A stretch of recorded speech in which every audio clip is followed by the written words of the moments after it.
Todd Hutchings is going to face Irakli. I rewatched the match versus Irakli and Todd like in detail today. I did an analysis video on it, and Todd pulled so well. Like, he pulled so perfectly just to stop everything. It was almost 3 years now ago, right? Yeah. What do you think now? What do you think now? Because Todd Hutchings has been the kryptonite of every top roller. Like, it's so hard to beat him with a top roll. You have to be that guy.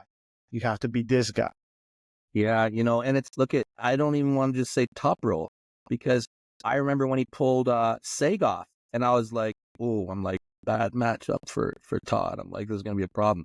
And then he beats him too, The truth is it's just a super bad guy. Like, he has so many of the things it takes to win in an awkward fashion. So I think that one of the qualities that is kind of a requirement to beat him is to be able to work your way through tangled web. Like, you need to be strong enough, one, to hang with them, and then endurant and like cool under fire, so that you can kind of work through the very strange puzzle of strength and pressure that Todd Hutchings possesses. Irakli is a champion, and certainly up for the task. He's the favorite right now, if I'm recalling correctly. I think I've been popping over on Armbet, and I think he's always closed out. Pretty sure that the world has Irakli picked as the favorite this time. I always feel like such a dummy when I always pick against Todd, because I normally do. And then he wins, He wins. So, hey, I'm going to curse him this time, and I'm going to say he's going to win again. We'll see. We'll see how that goes. The problem is, can you pin him 3 times? You got to be pretty smooth. Irakli is that. Irakli is all the things I think that it takes to beat him. Like, the guy pulls with Levon all the time. He should be able to beat him. He should. He didn't last time. Why didn't he beat him last time? Yeah, Todd put a lot of brakes on him, because he, at one point, because Todd has this awkward moment. Sometimes he goes to a pin pad. He gives up too much of his pronator, and then the guy pulls him back, and then he readjusts, and the arm doesn't move. So he did that, and Irakli was fully stuck. I think he pulled much better now versus Sasho than the first time. He goes more sideways over, because you have to challenge a little bit of that side pressure. You have to, like, if you just think you're going to pull him out with back pressure, Todd doesn't move. The strap just holds you in place. How old is the Raptor? 26, I think, or 27. Yeah, so he had from 23 to 26. Those are some pretty awesome years of development. You would think that those 3 years, 23 to 26 for Irakli, have been a whole lot better than Todd. What is it? 5 to 58? I don't know how old. You would want to think like that, but You would really want to. Yeah.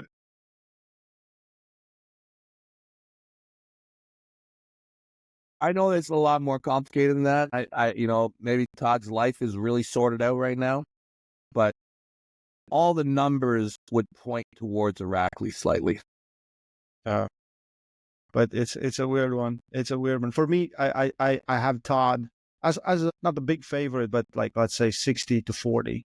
Because the thing that swings me a little bit is, I know that he doesn't like to hear this, but Todd is actually doing a little bit of a King's move these days. So that might win him some bonus points. It was stop rolling a little bit.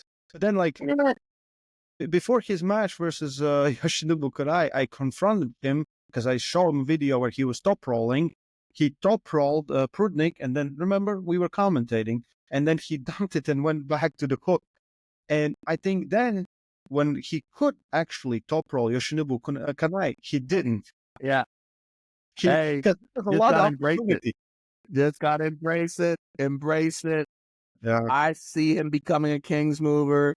He doesn't want to accept it, but hey, don't deny yourself a victory because you're chasing this excellence theory. I love to see when Todd Hutchings King's moves. I love it. Man, yeah. I do feel like he's becoming more complete arm wrestler. For me, that's one of the big matches. I think yours and Gennady, Irakli, and then Aramis versus Michael Todd. Like, if that isn't like absolute banger back and forth, I don't know. Because Michael is very different. But I do feel like Hermes is exactly the guy that was always needed to beat Michael. But Michael is probably the best version of him. Like, because he didn't really train specifically before, right? And now he goes crazy. And yeah, I'm also worried because he's going for records every single time. And this is not how life works. This is not how sports work. And there's a line where you should be like, stop, this is enough. This will be enough, right? But for him, I think he believes that how will he know when it's enough, right? So he just keeps on going. It's enough. It's enough, Michael. If you're watching, it's enough. Stop it. Yeah. Yeah. I love and I agree with you. This match is completely insane. Completely. We talk about this match all the time in this house. We're on different sides of the fence on it. I think that Michael is going to pull it off. Auden leans a little bit towards Hermes. We're really invested in this one. I think the match is going to stop, is what I think. And I think that when it stops, I think Michael just starts to slowly get in there. Hermes is going to have to be very intelligent if he wants to win. He can't rush it. He can't rush it. And it will take lungs. It will take cardio. Like, these guys are going to be tested. Yes. They're both looking so incredible. You know what I love most about this match? My favorite thing? Get up! Pick it up! Pick it up! And then he picked it up. I love it when Mike pulls his lips and you hear Rebecca just freaking out. He's like, get angry, Michael. Let's go. Yeah. That's full support. Beautiful. I think Mike will come in more ready than ever because he knows this is the match. If he doesn't win this match, again, how long till he climbs back to 11, right? How long? But if he wins this one, 11 is on the plate. Maybe next, or maybe he will take a time off like you would suggest, and I would suggest as well. But I think it's going to be just absolutely amazing. I think Hermes knows exactly what he needs to do. The thing is that is interesting with Michael, he's much better from the go, even if he top rolls. He took Gennadi's hand like this, right at the go. And that was the thing that, of course, Gennady couldn't climb because he gave up his hand and, maybe should have laid down and try again or whatever, right? But he fully committed, bleed himself out. If he does this to Hermes, then it's going to be, in my opinion, almost impossible to win. Yeah. Right. Hermes got to have full hand control and work through it. Anything less than that, it's a murder. Like, bad. And even if he does have hand control, you're going to have to be smart, because that sticky point on Michael has now gotten to stupid levels.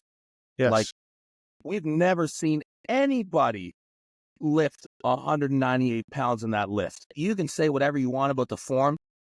That weight is coming off the ground, and it's coming off the ground in a fashion very similar to how he pulls. Exactly.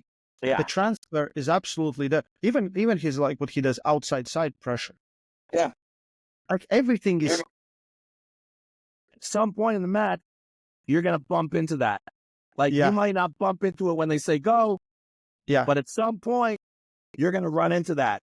And then what? You got to work through that. And that's going to be difficult. So I got Michael. I got it in an absolute war. Like, I think that there's no way that this match is easy. No friggin' way. Like, I suspect, like, that this might, like, we've matches that I've seen where it's like crazy cardio, like Vitaly versus Dave 1. That was crazy, right? Mill versus Michael, like Hermes versus Levin. Hermes versus Levin. Right. Well, I think Hermes and Michael this time, I mean, the first time they faced already, that was a psychotic match. Yes. I think that this one is going to be completely psychotic. That's what I think. I think that they're both going to be like, they should really just stop what they're doing and do cardio. That's what they should do. No more weights.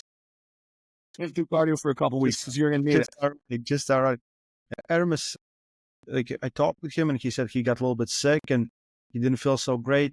And then he said after being sick for a week, he comes back. He said, everything that I had pain, no pain. He's like, feels so strong now. So he's doing cardio. I know, like, he knows, like you can't avoid it. You can't, like, as hard as Mike is working, you have to work just as hard, minimum, right? Just as hard. And you know exactly, like, of course, something can surprise you, but Hermes knows the angles and positions he needs to hit to be strong, to win. But imagine if Mike comes out with something unexpected, because Mike likes to start in that press. He likes to, and he can switch it up from one to another, which, like, I don't think anyone can do it as fluidly as he can. Absolutely psychotic match, like you say. I would love, like, listen, this would be worth like a main event just for a reason, so we can all sit down and enjoy.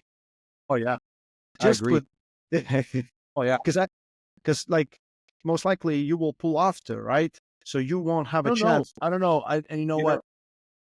You don't know the order. I'm not sure. Okay. I think that there's a bunch of matches that they could have as the main. Like, there's a bunch of great matches. Well, the weird one is Vitali versus Morozov. Morozov is the 8-0 champion, beaten every single person. Somehow one got injured, the other one got injured, and they didn't meet with Vitali. Vitali was always contender. Vitali has pulled just 2 matches on left arm. The only guy that they both pulled is Tobias, right? And yet I did a poll where I asked, like, who will win? It's insane. From 8,000 vote, 11% says Morozov will win. 89% says Vitali. He's a shutout stake. He's a shutout stake on arm bet, and nobody's picking him. Really? Nobody's picking him. But nobody's even picking him to win a round. Do you think it's because of the right arm, like how he handled Morozov easily with right arm? Well, there is that. And then, I've always thought that Vitali was the best. Look at Morozov's incredible, right? But the thing is Vitali is going to probably take your wrist. And if you don't have like a king's move or a flop style, like, good luck hooking him. What are you going to hook Vitali? Yeah, you can't. You're going to top roll Vitali?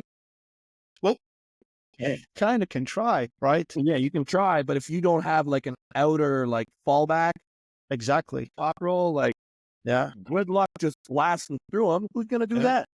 Yeah. But I have seen Morozov use press more. We saw it versus Kudecha. Like, if I would prepare this match, I understand, but Vitali, I don't think you can do this. Vitali just pulled Camille, Yes. And there's no way. Look, I don't think that Morozov can press like Camille. Yes. So if Camille can't do it, like, good luck. Good luck, Morozov. Good luck. I just, it's just weird situation, right? The undefeated champ, it's 10-1, which is absolute craziness. Yeah. I have Vitali also, but I don't have it like with such a big margin, because I do think Morozov is smart enough to come in with a game plan how to beat that technique. Not trying to arm wrestle him like he arm wrestles, but, be smart about it. And you say Morozov's the champ, and I think that we recognize that, but at the same time, who's beating Vitali? Like, he kind of got appointed. He got appointed as the champion. And I think if you had taken a poll, it was, okay, so left hand, Dennis was the champion. Yes. Dennis fell off. In my mind, the number 2 definitely was Vitali Lelek. Definitely. Or at the time before... Levon. Right. Levon, before he blew his wrist, right? So there's Levon and there's Vitali, okay? Morozov, to me, was not third. Like, he was maybe third. Like, to me, it always has been Vitali. Vitali always has been the guy. He just, for whatever reason, he hasn't been given it. How big of an upset would be if Morozov wins? Big. That's a big one. That thing. Also, his matches with left arm, like, sometimes he went to war with Dadikian, right? And then Dadikian lost to Prudnik, and of course, like, many different things happen and things like that. But yeah, you kind of don't know. It's such a weird position to be in. Like, I'm looking at this match, and it's a very important match. I think like if Vitaly is the deserving champion, he should win. Absolutely. He should win and then set him up. Devon Larratt, Vitaly Letin, left arm. Let's go.